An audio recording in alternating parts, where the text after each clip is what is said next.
এরপরে আপনি দেখলেন যে লোকটির মাথাকে লোহার পাথর দিয়ে ভেঙে চৌচির করা হচ্ছিল, সে লোকটি হচ্ছে আলেম, কোরআন হাদিস জানতো, জানা অনুযায়ী আমল করতো না। দেখেন আপনি, শতকরা 98 জন আলেম বের হবে যার বাড়িতে পর্দা নেই। শতকরা 98 জন লোক বের হবে যার ছেলে প্যান্ট পরে আছে, জিন্স কাপড়ের প্যান্ট পরে আছে। দেখেন আপনার পাশে হুজুরের ছেলে আছে মনে হয়, দেখেন একটু, আপনার পাশে হুজুরের ছেলে আছে, দেখেন তার পরনে প্যান্ট আছে, এখনো নিচে আছে।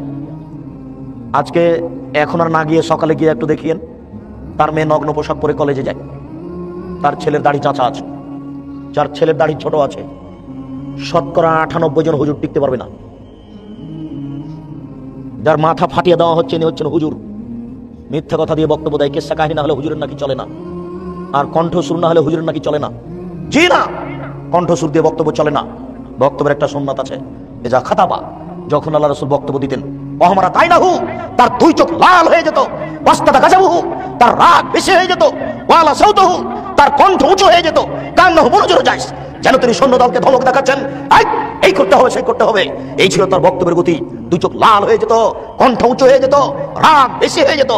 বক্তব্যের গতির কারণে শরীর থেকে চাদর নিচে নামতে নামতে নিচে পড়ে যেত। এটা ছিল তার বক্তব্যের গতি। কণ্ঠ দিয়ে হুজুর মানুষকে পাগল করতে যায়।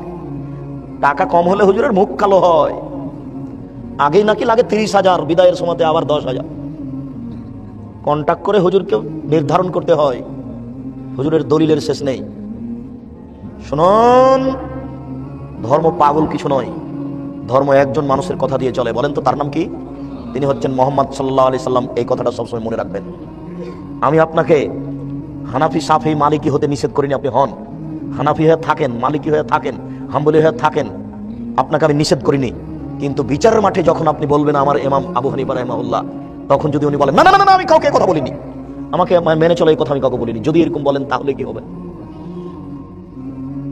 আপনি যদি বলেন আমি ইমাম শাফিকে মানি, উনি যদি বিচারের মাঠে না খরচ করেন তাহলে কি হবে?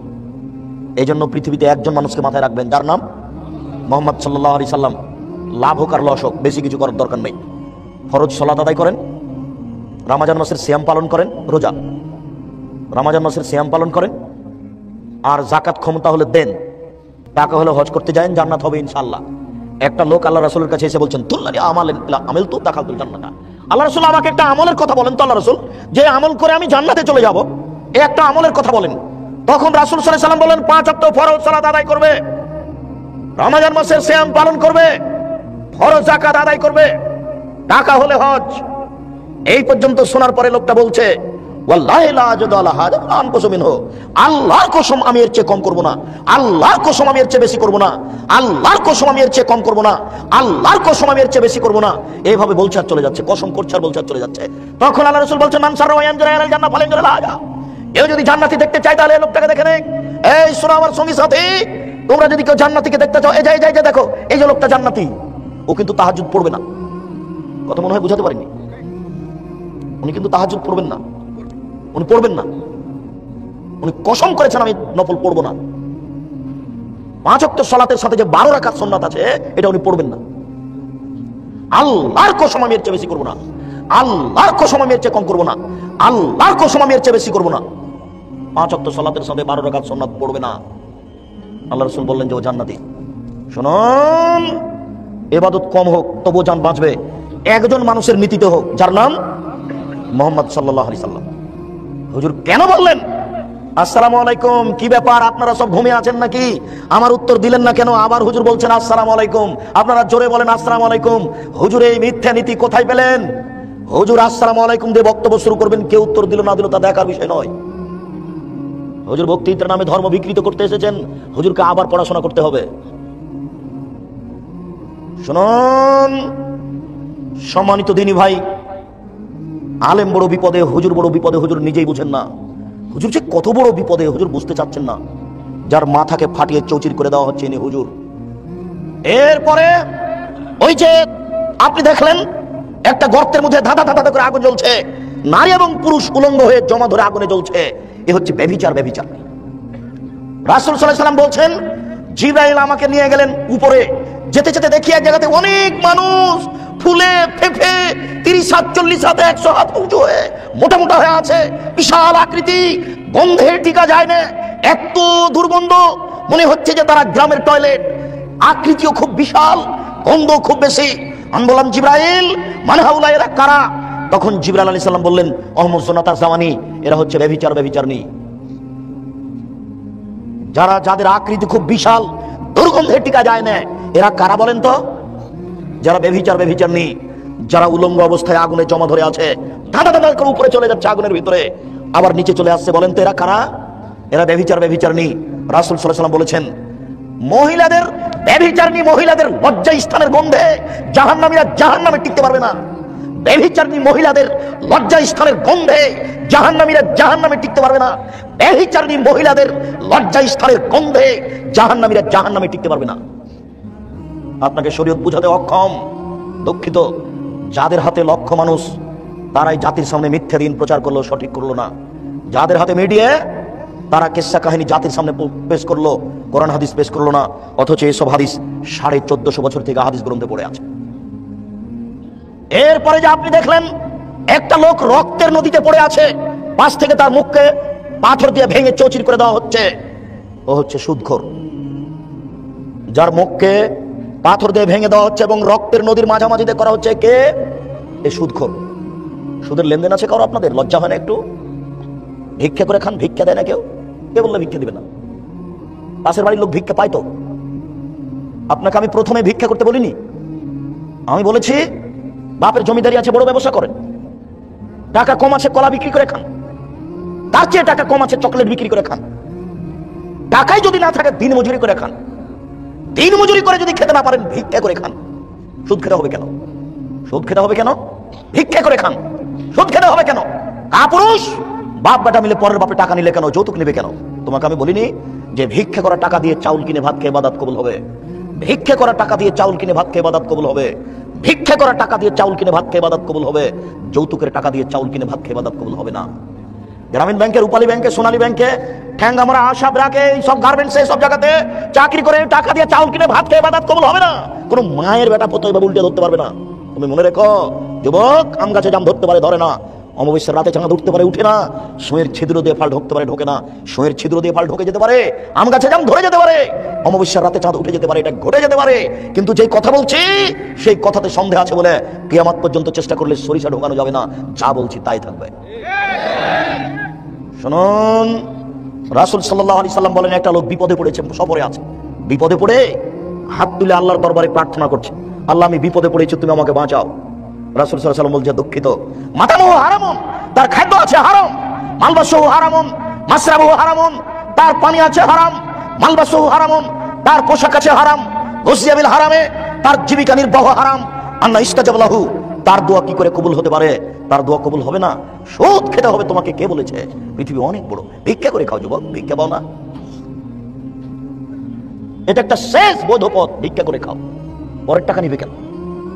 শ্বশুরের কাছে টাকা নিতে হবে কেন? আগামীকাল সন্ধ্যা হতে হতে টাকা ফেরত দাও। আর যেসব সুদের সাথে জড়িয়ে আছো, এই সুদ থেকে তোবা করে আসো। অযথা ভুল বুঝে বাপ মাকে টাকা ইনকাম করে খাওয়ালে, ভাই বোন ছেলে মেয়েকে খাওয়ালে ফলাফল জাহান্নাম হলো। বিচারের মাঠে তোমার কেউ সাথ দিবে না যুবক, তুমি বুঝতে পারছো না তুমি খুব বড় বিপদে আছো। দেখো কি অবস্থা সুদ করে, আর তুমি নিজে নগদ বুঝতে পারছো এটা সুদ। রাসূল সাল্লাল্লাহু আলাইহি সাল্লাম বলছেন সুদখোরের অবস্থা হচ্ছে এই। দুইজন বললেন, ওই যে আপনি দেখতে পাচ্ছেন গাছের পাশে একটা বৃদ্ধ মানুষ, ইনি হচ্ছেন ইব্রাহিম আলাইহিস সালাম। গাছের ইব্রাহিম আলাইহিস সালাম সামনে দেখলেন অনেকগুলি বাচ্চা, ওরা হচ্ছে মানুষের বাচ্চা, হিন্দু মুসলমান সবাই জান্নাতে যাবে। ওই যে দেখলেন পাশে একজন জাহান্নামের আগুনকে লোহার লাঠি দিয়ে উত্তেজিত করছেন, উনি হচ্ছেন মালিক ও খাজানি নারে, জাহান্নামের মালিক। আপনি যে প্রথম ঘরে ঢুকলেন ওইটা ঘর হচ্ছে সাধারণ মুমিনের ঘর, পুরুষ নারী ছোট বড় সবাই যাবে, নারী পুরুষ। এরপরে যে এখনই বের হলেন এই ঘর থেকে, হাজী দারুস শুহাদায়ে, এটা হচ্ছে শহীদদের ঘর। এই যে আপনার ডান হাত ধরে আছে আমি হচ্ছে জিবরাইল। এই যে আপনার বাম হাত ধরে আছেন ইনি হচ্ছেন মিকাইল, আমি জিবরাইল, ইনি মিকাইল। ফারফারা আসাক, আপনি একটু মাথাটা উপর দিকে করেন তো। ফারাফাতুম রাসি, আমি মাথাটা উপর দিকে করলাম। হায়দা মিসলুজুল্লাহ, দেখি একটা সুন্দর টকটকে ঝকঝকে বিশাল ছায়ার মতো ঘর। তারা দুইজন বললেন সাকা মানজিলুকা, এটা আপনার ঘর। যেমন বলেছে এটা আমার ঘর। আমি বললাম দানি আদখুলু মানজিলি, তোমরা দুজন আমাকে ছেড়ে দাও, আমি আমার ঘরে ঢুকে যাই। কালা, তারা দুজন বললেন লা বাকি লাকা উমরুন লাম তাস্তাকমিলহু, আপনার বয়স এখনো বাকি আছে, আপনি শেষ করেননি। এই যা ইসলাম উমরাকা আতাইতা মানজিলাক, যখন আপনার বয়স শেষ হয়ে যাবে তখন আপনি এখানে চলে আসবেন। বুখারী। দীর্ঘ সময় ধরে একটা কথা বলার জন্য হাদিসটা অনুবাদ করছিলাম, অনেক অংশ ছেড়ে অনুবাদ করেছি। তার একটি গুরুত্বপূর্ণ অংশ হচ্ছে, হয়তো আপনার মনে আছে, লোহার লাঠি মুখের ডান দিকে লাগিয়ে চিরে ফেলা হচ্ছে, ফেড়ে ফেলা হচ্ছে, বাম দিকে লাগিয়ে চিরে ফেলা হচ্ছে, ফেড়ে ফেলা হচ্ছে। বলেন তো এ কে? এ হচ্ছে মিথ্যুক, মিথ্যাবাদী, মিথ্যে কথা বলতো। তার ফলাফল হচ্ছে এই।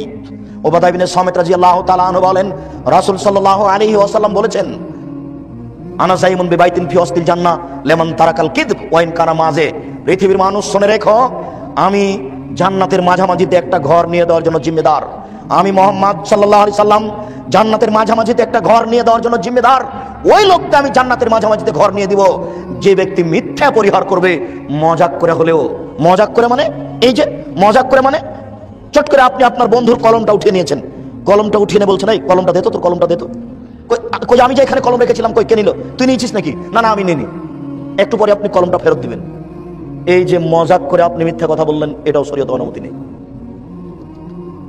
রাসূল সাল্লাল্লাহু আলাইহি ওয়াসাল্লাম বলেন, আমি জিম্মেদার ওই ব্যক্তিকে জান্নাতে নিয়ে যাব যে ব্যক্তি মিথ্যা পরিহার করবে, মজাক করে হলেও আমি তাকে জান্নাতে নিয়ে যাওয়ার জন্য জিম্মেদার। সাহাল ইবনে সাদ রাদিয়াল্লাহু তাআলা আনহু বলেন, রাসূল সাল্লাল্লাহু আলাইহি সাল্লাম বলেছেন, মায়াজমান লিমা বাইনাল লাহিহি ওয়া মা বাইনা রিজলাইহি আজমালাহুল জান্নাহ। আমি মুহাম্মদ সাল্লাল্লাহু আলাইহি সাল্লাম ওই মানুষকে জান্নাতে নিয়ে যাওয়ার জন্য জিম্মেদার যে ব্যক্তি দুইটা জিনিসের জিম্মেদার হবে। এক, মুখে মিথ্যা কথা বলবে না। দুই, জেনায় লিপ্ত হবে না। এই দুইটা কাজ যে করবে, আমি তাকে জান্নাতে নিয়ে যাব, এর ব্যাপারে আমি জিম্মেদার। বুখারী মুসলিম তিনি বলেন, আমি ওই মানুষকে জান্নাতে নিয়ে যাওয়ার জন্য জিম্মেদার। কিভাবে নিয়ে যেতে হবে সেটা আমি দেখব, তবে তাকে দুইটা জিনিস ত্যাগ করতে হবে। এক, মিথ্যা কথা। দুই, জেনা। এই দুইটা কাজ যদি ত্যাগ করতে পারে, জিম্মেদারি আমার রয়েছে। কিভাবে জান্নাতে নিয়ে যাবো সেটা আমার ব্যাপার। উবাদা ইবনে সামিত রাদিয়াল্লাহু তাআলা আনহু বলেন, রাসূল সাল্লাল্লাহু আলাইহি সাল্লাম বলেছেন, ইজমানুল সিত্তান মিন আনফুসিকুম মাজমালাকুল জান্নাহ। তোমরা 6টা জিনিসের জিম্মেদারি গ্রহণ করো। আমি মুহাম্মদ সাল্লাল্লাহু আলাইহি সাল্লাম তোমাদেরকে জান্নাতে নিয়ে যাওয়ার জন্য জিম্মেদারি নিলাম। পৃথিবীর মানুষ, তোমরা 6টা জিনিসের ব্যাপারে জিম্মেদারি নাও। তোমরা এই 6টা কাজ করিও না। আমি জান্নাতে নিয়ে যাব, তোমাদেরকে কিভাবে নিয়ে যাব সেটা আমার ব্যাপার, তবে তোমরা 6টা কাজ করিও না। এক, ওয়াসদুক ইযা হাদাসতুম, কথা বললে সত্য কথা বলো। এইটা করো, আমি দেখব বাকিটা। কথা বললে সত্য কথা বলো। দুই, ওয়াফিয়া জাওয়াতুম, ওয়াদা করলে পূর্ণ করো। ওয়াদা যদি মানুষের সাথে করে থাকো, তাহলে সেটা পূর্ণ করো। আমি জান্নাতে নিয়ে যাব, কিভাবে সেটা আমার ব্যাপার। তিন, ওয়াদে জাউতুমিনতুম, আমানত রাখা হলে সময়ে তা প্রদান করো। কিভাবে জান্নাতে নিয়ে যেতে হবে সেটা আমার ব্যাপার। ও গ্রাম্য সর্দার সাহেব, আপনাকে আমি একটা আমানতের কথা বলে দিই, শুনুন। গ্রামের লোক আপনাকে 100 টাকার নোট একটা দিয়েছে, সুন্দর টকটকে। 10 বছর পরে আপনার কাছে গ্রামের লোক টাকা চাচ্ছে মসজিদ তৈরির জন্য। আপনি এই টাকাটাই হস্তান্তর করেন, মূলত এইটা আমানতদারি। যদি আপনি টাকাটা পরিবর্তন করতে পারেন, আপনার কাছে 500 টাকা খুচরা আছে, মসজিদের টাকা, 10-এর টাকা। তা আমি বলছি যে জনাব, আমার এই টাকাটা একটু 500 টাকা নোটটা নিয়ে ওই 5টা দেন তো। এটা করতে পারেন, করা না জায়েজ নয়। কিন্তু প্রকৃত আমানতদারি হচ্ছে যেই টাকা জনগণ দিয়েছে 5 বছর পরে ওই টাকাই ফেরত দিবেন, এর নাম আমানতদারি। চেয়ারম্যান সাহেব যদি জানতো চেয়ারম্যানই করা কত বড় বিপদ, এমপি যদি জানতো এমপির পদ নিয়ে থাকা কত বড় বিপদ, তাহলে বলতো, জনগণ শোনো, আমার ভুল হয়েছে, আমি জাতির কাছ থেকে ফিরে গেলাম। আমার বাপের 10 কাঠা জমি আছে, ওই জমি চাষ করে আলু চাষ করে খাবো, আমি জাতির দায়িত্ব পালন করবো না, চলে গেলাম, আসসালামু আলাইকুম। যদি জানতো এমপি কত বড় বিপদ, তাহলে 3 ঘন্টা থাকতো না, 3 ঘন্টা। আবু যার গিফারি রাদিয়াল্লাহু তাআলা বলছেন, আল্লাহ রাসূল আমাকে আমার এলাকার নেতা করে দেন না। তখন আল্লাহ রাসূল হেসে এটা বলছেন, বলো কি তুমি আবু যার, তুমি তো দুর্বল, নেতৃত্ব হচ্ছে আমানত, আর তুমি কেন এখানে, তুমি কেন এই কথা বলছো? নেতৃত্ব দিবে উমার। মরলে 100, বাঁচলে 100, বাঁকা হয় না, এর নাম নেতৃত্ব দেয়, এর নাম নেতা। এমপি মন্ত্রী জানে না কত বড় বিপদ, যদি জানতো তাহলে 3 ঘন্টা থাকতো না। জাতির টাকা এভাবে মেরে খাওয়া, জাতির সাথে অন্যায় আচরণ করা যে কত বড় বিপদ। আপনাকে তো বলা আছে বহুবার, আপনি একটু ওখান থেকে দেখে নেন, ওখানে বহুবার বলা আছে। আপনার ওই গীবাত পরনিন্দাতে বলা আছে যে যখন এমপি সাহেব হজ করতে গিয়ে কাবা ঘরের গিলাপ ধরে কান্নাকাটি করবেন, তখন আল্লাহ বলবেন, ও এমপি সাহেব, আরে জেনা ছিল আমার ব্যাপার, চুরি ছিল আমার ব্যাপার। কেউ যদি কোটিবার জেনা করে আসে আমাকে বলে যে আমার ভুল হয়েছে, আমি আল্লাহ বলবো, যাও ক্ষমা করলাম তোমাকে, যাও। কিন্তু এমপি সাহেব, টাকা যে আমার নয় গো, টাকা যে জনগণের, টাকা জনগণকে ফেরত দাও, টাকা আমার নয় তো।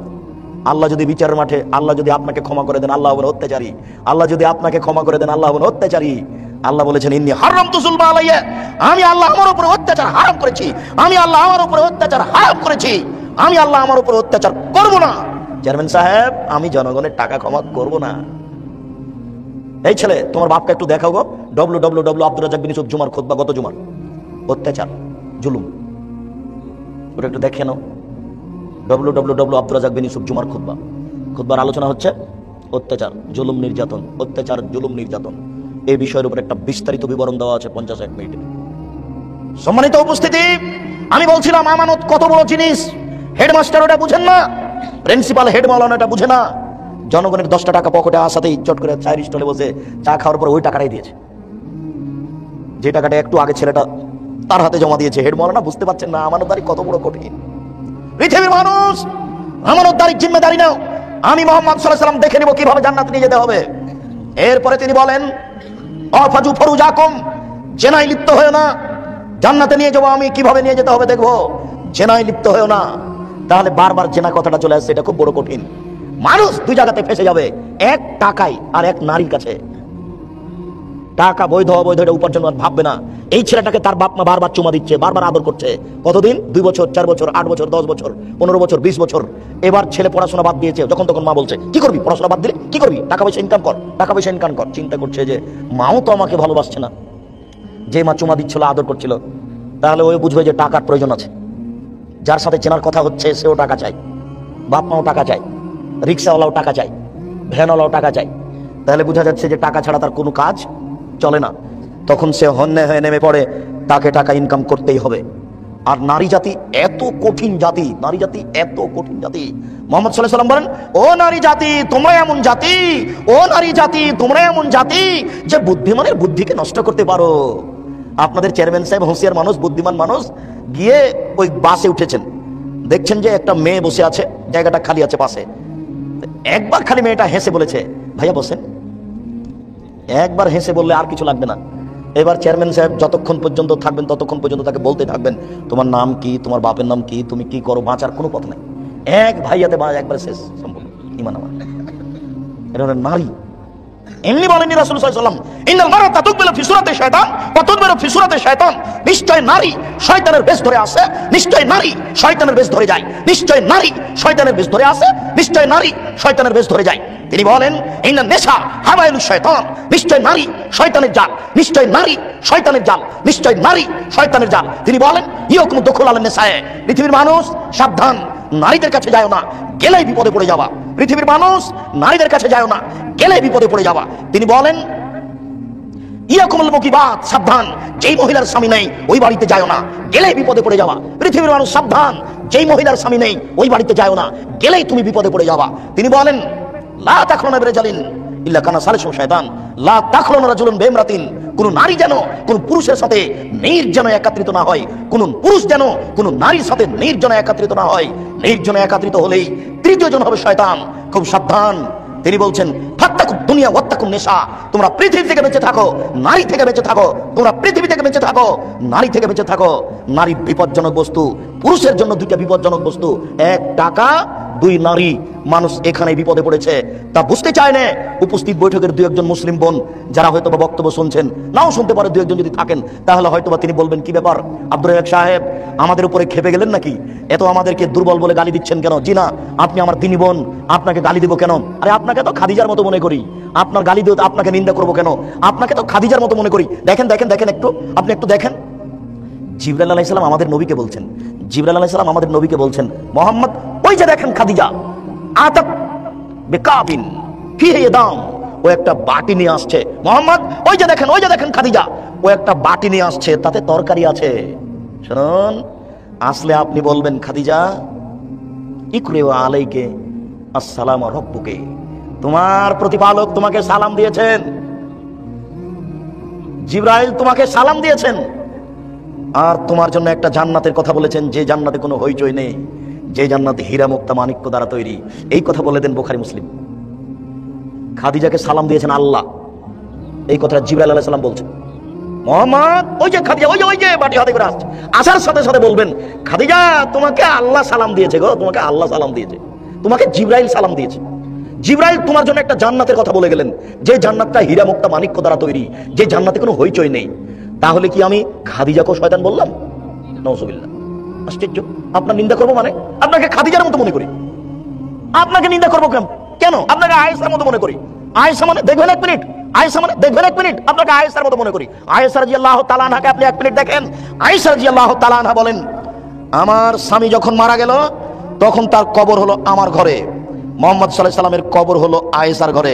আয়েশা রাদিয়াল্লাহু তাআলা আনহা বলেন, আমি তখন ঘরে এমনিতেই ঢুকি, কেন? এটা আমার স্বামীর কবর। কয়দিন পরে এখানে কবর হলো আমার বাপের, তখন আমি স্বাভাবিকভাবে এমনিতেই ঢুকি ঘরে, কেন? এটা আমার স্বামীর কবর, এটা আমার পিতার কবর। কয়দিন পরে কবর হলো উমারের, উমার রাদিয়াল্লাহু তাআলা আনহু, তখন আমি আর এমনিতেই ঢুকি না, আমি মাথায় কাপড় দিয়ে নিজেকে গুটিয়ে নিয়ে কবরের পাশে যাই। একজন বেগানা পুরুষের কবর আছে, আমার লজ্জা হয়। এখানে একজন বেগানা পুরুষের কবর আছে, আমার লজ্জা হয়।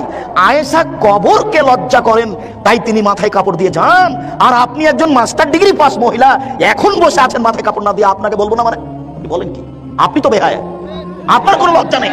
আপনাকে বলতে এসেছি শুধু রাজশাহী থেকে, আপনার পরিবর্তনের জন্য এসেছি। আপনার লজ্জাবোধের দাবি রাখি, আপনার লজ্জাবোধের দাবি রাখি, আপনার লজ্জাবোধের কামনা করি, আপনার পরিবর্তনের জন্য এসেছি। আপনাকে বলবো না মানে? আপনি বলেন কি? সম্মানিত দিনী ভাই, হকের কাছে মাথা নত করার কোনো সুযোগ নেই। সম্মানিত উপস্থিতি, আপনি সত্য কথা গ্রহণ করুন। তিনি বললেন, হাত সংবরণশীল করে রাখো, হাত ব্যবহার করো না, দলীয় ক্ষমতা দেখাও না। আমি জান্নাতে নিয়ে যাব কিভাবে সেটা আমার ব্যাপার। রিক্সাওয়ালার সাথে চুক্তি না করে রিক্সায় উঠে 3 কিলো যাওয়ার পরে বলছে, কয় টাকা ভাড়া? 50 টাকা। এক থাপ্পড় বেটা, 20 টাকা ভাড়া, 50 টাকা যাও। এই পাপ ক্ষমা হবে না। আপনি হাত ব্যবহার করিয়েন না। হাত ব্যবহার না করলে রাসূল সাল্লাল্লাহু আলাইহি ওয়াসাল্লাম আপনাকে জান্নাতে নিয়ে যাবেন। 6, তিনি বললেন, বেগানা নারীকে দেখে চক্ষু নিচু করো, অপর নারীকে দেখে চক্ষু নিচু করো, আমি তোমাদেরকে জান্নাতে নিয়ে যাবো, আমি জিম্মেদার। শুনুন, তিনি বলেছেন 3 শ্রেণীর মানুষ জান্নাতে যাবেই। তার 1 শ্রেণীর মানুষ হচ্ছে বেগানা নারীকে দেখে চক্ষু নিচু করে যে সে জান্নাতে যাবেই। 3 শ্রেণীর মানুষ জান্নাতে যাবেই। তার 1 শ্রেণীর মানুষ হচ্ছে অপর নারীকে দেখে চক্ষু নিচু করে যে সে জান্নাতে যাবেই। রাসূল সাল্লাল্লাহু আলাইহি সাল্লাম বলেন, তোমরা বেগানা নারীকে দেখে চক্ষু নিচু করো, আমি জান্নাতে নিয়ে যাওয়ার জন্য জিম্মেদার। তিনি বলেন, হঠাৎ যদি কোনো মহিলার উপরে চোখ পড়ে যায় তাহলে মুখ ফিরিয়ে নিতে হবে। তিনি বলেন, হঠাৎ যদি কোনো মহিলার উপরে চোখ পড়ে যায় তাহলে মুখ ফিরিয়ে নিতে হবে। বলো যুবক, তোমার মোবাইলের কি হবে? বলো যুবক, তোমাদের টিভির কি হবে? তুমি, তোমার বোন, তোমার দুলা ভাই, তোমার মা, তোমার বাপ, তোমরা 14 গোষ্ঠী মিলে এই ল্যাংটা বেশ্যালয়ের মেয়ে দেখে চক্ষু ঠান্ডা করো, কলিজা ঠান্ডা করো, তোমরা জান্নাত কিনতে চাও? এটা হয় কি করে? এটা বুঝতে পারলাম না। পতিতালয়ের রং মাখানো মেয়ে দেখে জান্নাত কিনতে চাও কি করে? আলাইনানে তাজনিয়া জেনা হুমান নাজর, 2 চোখের জেনা হচ্ছে চোখ দিয়ে দেখা। আলোচনানে জেনা হল ইস্তেমাও, 2 কানের জেনা হচ্ছে কান দিয়ে শোনা। ওয়াল ইয়াদ জেনা হল বাদশ, হাতের জেনা হচ্ছে হাত দিয়ে ধরা। ওয়াল রিজল জেনা হল মাসি, পায়ের জেনা হচ্ছে পা দিয়ে চলা। জেনাল কলব তামান্না তাস্তাহি, অন্তরের জেনা হচ্ছে পরিকল্পনা করা। জেনাল লিসান নুতক, জিহ্বার জেনা হচ্ছে কথা বলা। এগুলো সব জেনার মাধ্যম। এইভাবে জেনা করার পরেও কি করে তুমি জান্নাতের হিসাব করতে পারো? অত দামি মেয়েকে কিভাবে তুমি ভোগ করতে চাও? তুমি হিসাব করতে পারো না? জান্নাতের নারী এত সুন্দরী, জান্নাতের নারী এত সুন্দরী, জান্নাতের নারী এত সুন্দরী, যাদেরকে দেখে মনে হবে ঝিনুকের মধ্যে লুকানো মুক্তা। জান্নাতের নারী এত সুন্দরী, জান্নাতের নারী এত সুন্দরী, যাদেরকে দেখে মনে হবে ছড়ানো ছিটানো মুক্তা। জান্নাতের নারী এত নরম, জান্নাতের নারী এত নরম, জান্নাতের নারী এত নরম যে আপনার ওই ডিমের খোসা এবং সাদা পদার্থ, ডিমের খোসা এবং কুসুমের মধ্যে সাদা পদার্থ যত নরম, ডিমের খোসা এবং কুসুমের মধ্যে সাদা পদার্থ যত নরম, জান্নাতের নারী তত নরম। কি দিয়ে বোঝায় যুবক আমি তোমাকে? জান্নাতের নারী কত নরম! মহান আল্লাহ চ্যালেঞ্জ করে বলেছেন, লাম ইয়াতমিসহুন্না ইনসুন ওয়ালা জিন। জান্নাতের নারীকে মানুষ কোনোদিন স্পর্শ করেনি, জান্নাতের নারীকে জিন কোনো স্পর্শ করেনি, কোনোদিন কোনো জিন স্পর্শ করেনি।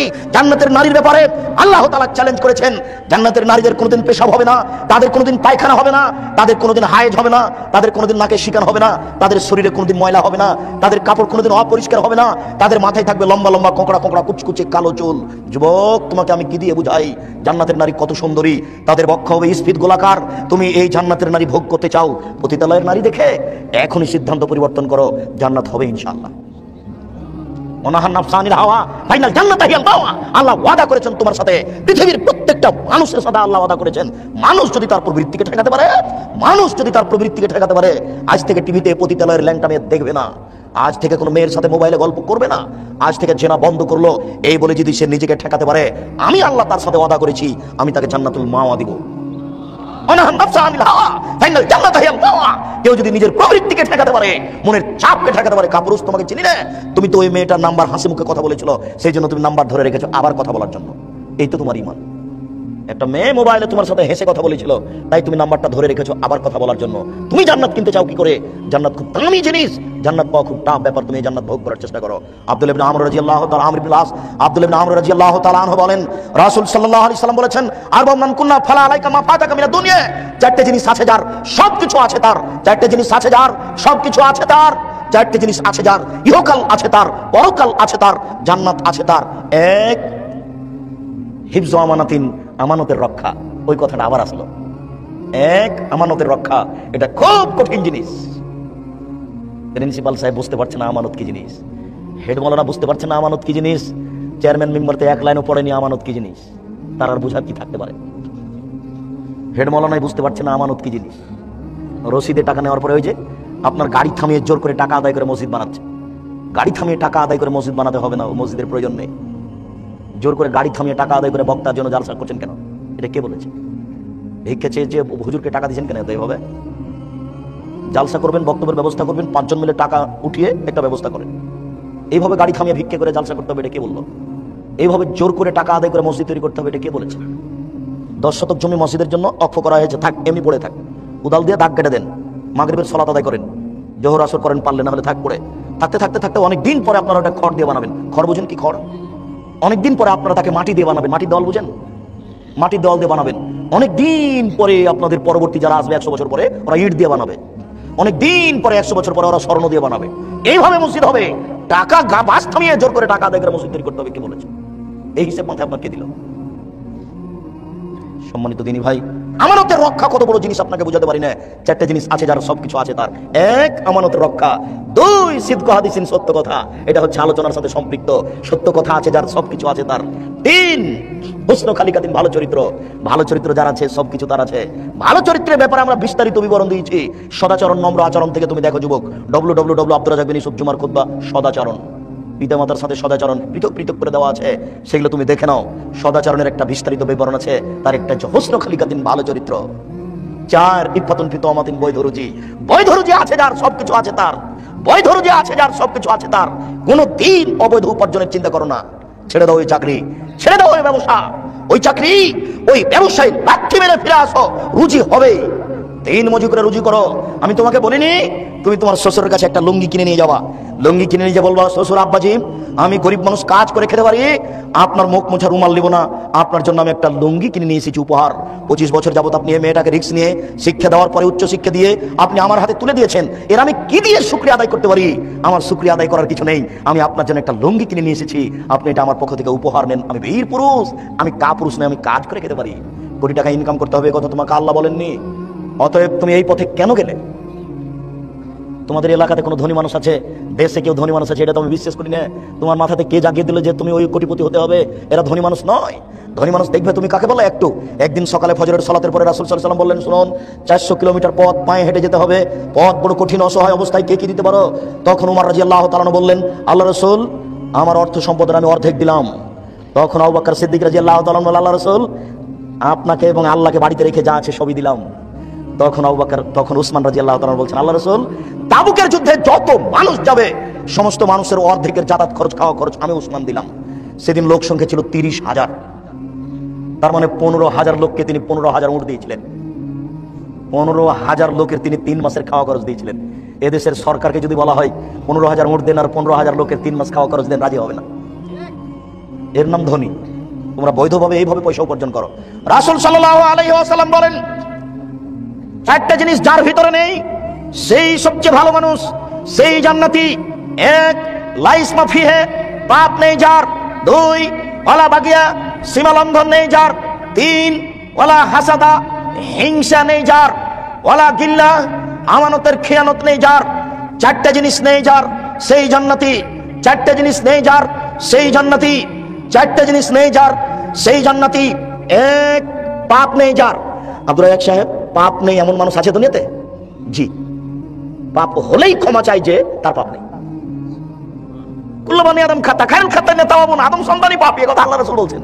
আদম সন্তানই পাপী। পাপ না করলে তো ফেরেশতা হয়ে গেল। পাপ করার পরে ক্ষমা চাই যে সেই সবচেয়ে ভালো। পাপ করার পরে ক্ষমা চাই যে রাতের অন্ধকারে তওবা করে কান্নাকাটি করে, সেই হলে সবচেয়ে ভালো। শুনুন সম্মানিত উপস্থিতি, পাপ নেই যার সেই সবচেয়ে ভালো মানুষ জান্নাতে যাবে। পাপ নেই মানে হলেই ক্ষমা চাই, কান্নাকাটি করে। দুই ওলা বাগিয়ে সীমালঙ্ঘন নেই যার। এই যুবক শোনো, দলীয় দাপটে জমি দখল করো না গো। বহুদিন থেকে তোমাকে আমি বলে আসছি যে সীমালঙ্ঘন থেকে বেঁচে থাকো। সীমালঙ্ঘন একটা বড় আর একটা ছোট। ছোটটা তোমাকে বলি, 1 কেজি মরিচ নিচ্ছ, 100 মরিচ নিচ্ছ, তো মরিচটা হাত দিয়ে তুমি একটা মরিচ হাতে করে আছো। এবার লোকটা 100 মরিচ মেপেছে, তোমার হাতেরটা কোথায় রাখবা? বুঝতে পারোনি কথা বলো? আপনার হাতের মরিচটা আপনি কোথায় রাখবেন? এখন দাড়ি পাল্লা হয়ে গেছে। আবার বুঝেন তো, আপনি 100 মরিচ কিনতে চাচ্ছেন এই লোকটার কাছে, কিন্তু আপনি মরিচ দেখতে গিয়ে একটা মরিচ হাতে নিয়েছেন, দেখে তোমার মরিচ কেমন দিয়ে একটা হাতে নিয়েছেন। এবারে 100 মরিচের দাড়ি পাল্লা ঠিক হয়ে গেছে, এখন আপনার হাতে একটা মরিচ আছে, এটা কি করবেন? লোকটার ডালিতে যদি রেখে দেন তাহলে আপনি ভালো, আর যদি এটা আপনার পাল্লায় দিয়ে দেন তাহলে আপনি সীমা লঙ্ঘনকারী। ওই জান্নাতে যাবে সীমা লঙ্ঘন নেই যার, আপনি যেতে পারবেন না। দুই বলা হাসাদা, হিংসা নেই যার, হিংসা থেকে ফিরে আসতে হবে। দল, মসজিদ, মাদ্রাসা, শুধু খালি মানুষের ভিতরে হিংসে। সংগঠন, দল, মসজিদ, মাদ্রাসা, শুধু মানুষের মধ্যে হিংসে।